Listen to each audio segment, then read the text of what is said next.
Hello ladies and gentlemen, and would you believe it, the sun has come out today as we're now looking for round 4 of the National Horseboarding Championships here at Netley Marsh, part of the Living Heritage Game and Country Fairs.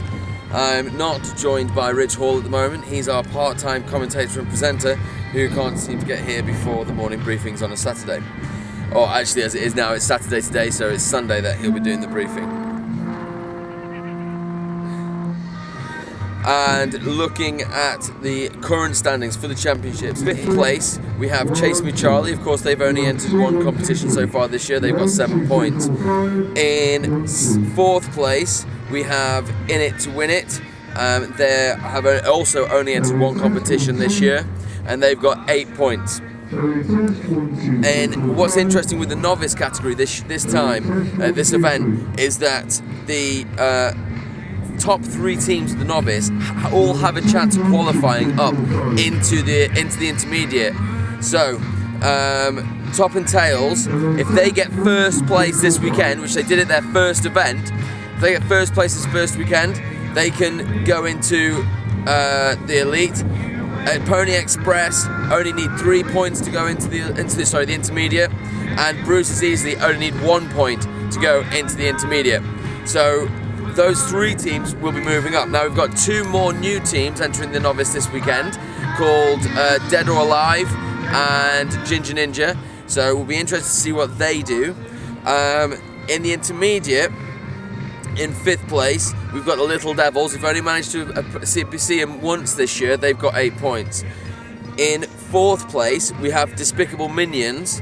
Now they have 21 points, and they need a 2nd place finisher to go up into the elite, although I don't think they're overly impressed about going up into the elite. Limited Edition are on 23 points in 3rd place, and they need a 3rd place finish to qualify up into the elite. Alter Ego are in 2nd place in the championship, 27 points, but haven't come here this weekend, so obviously they're not going to earn any extra points. And then in 1st place is Sudden Impact with 29 points, and basically all they need to do is just turn up. But what's interesting out of that is that after 4 rounds of competitions, because these teams can only qualify up with 30 points, they will all be on level pegging. So statements made by Limited Edition at the beginning of the season that they were going to take the championship, they're still very reasonably possible. It's still very possible.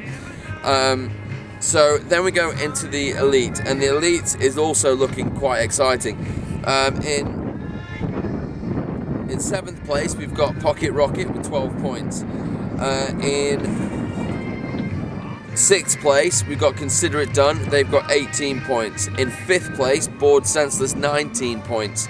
And then in 4th place, Mad Hatters with 21 points. So those 3 teams are very, very close. Of course, earlier on in the year, we saw Mad Hatters and Consider It Done head-to-head.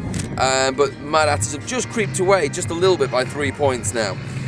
Then we get to the top 3, and you've got in 3rd place Drag Act with 24 points.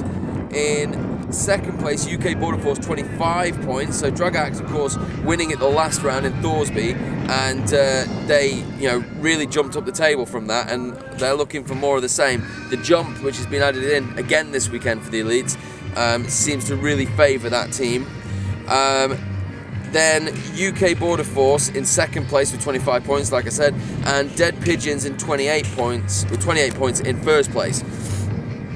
So, although no team throughout the whole season and the whole championship has shown a great level of consistency, Sudden Impact have got 2 firsts and a 2nd in the intermediate, which is probably the highest level of consistency we've seen.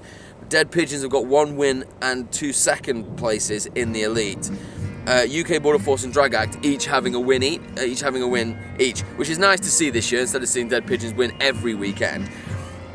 But what is going to happen this weekend? I mean, we are on the edge of our seats waiting to see what this ground's going to do. The sun is out for the first time this year. Now this ground, however, is not notorious for being a very strong ground. It does tend to break up. We're going to be running 120 races, I believe, in this arena, and plus we have the Countryside Arena as well, where I'll be running the 60, 70, I'm not even sure how many, a lot of races down there as well. This arena will break up, which again will favour Matt's bigger wheels on his board. It's already, although it looks stunning at the moment because it was mowed only yesterday, it looks perfect, but underneath, all the way across it, is tractor tracks. So the board riders, you can't even see the ridges that you're going to have to try and get through. And again, I think the bigger wheels will pay off dramatic, make a big difference. We saw here a few years ago, we saw Aiden take a massive crash down in the bottom corner because of the amount of ruts and stuff. Now it's dry at the moment. It's going to be dry all weekend, I'm promising you. So come down to Netley Marsh, round 4, the National Horseboarding Championships, and see what is a lovely, and what it also is striking from this event is as you stand in the arena and you look around, you've almost got 360 degrees of horizon. It absolutely, you can see for miles in every direction. So come down, have a great day with the Living Heritage Game and Country Fairs, and of course the National Horseboarding Championships round 4. Winning!